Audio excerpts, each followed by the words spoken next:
বান্ধৱীসকল জয় online চেনেললৈ আপোনালোক ধন্যবাদ জনাইছোঁ।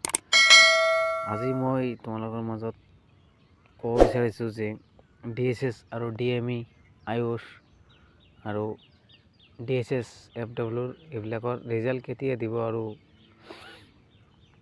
এইটো বিষয়ে মই আলোচনা কৰিছোঁ। ৰিজাল্ট কেতিয়া দিব, ৰিজাল্ট এতিয়া অফিচিয়েলভাৱে কোনো ধৰণৰ নোটিছ অহা নাই। নোটিছ এতিয়ালৈকে অহা নাই। অফিচিয়েল ৱেবছাইটত মই তোমালোক দেখুৱাই আছোঁ। অফিচিয়েলভাৱে এতিয়া নোটিছ অহা নাই।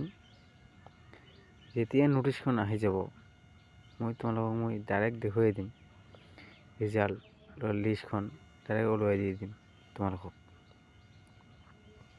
সেইটোৱে আৰু কাট অফ কিমান হ'ব এইটো জানে। কাট অফ হাই হোৱা চান্স আছে। ফ'ৰ গ্ৰেডৰ আপোনালোকৰ 85, 80 এনেকুৱা চান্স আছে কাট অফ মাৰ্ক।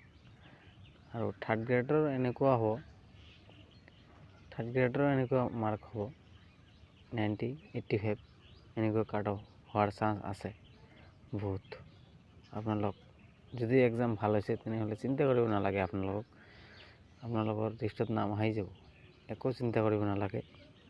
এইটোৱে আৰু DHS ৰিজাল্ট দিব মানে অলপ একেলগে এইটো আৰু এটা DME যিটো হ'ব এইটো এক্সাম হ'ব এইটো লগতে দিয়াৰ চান্স আছে, নহ'লে আগতে দিব।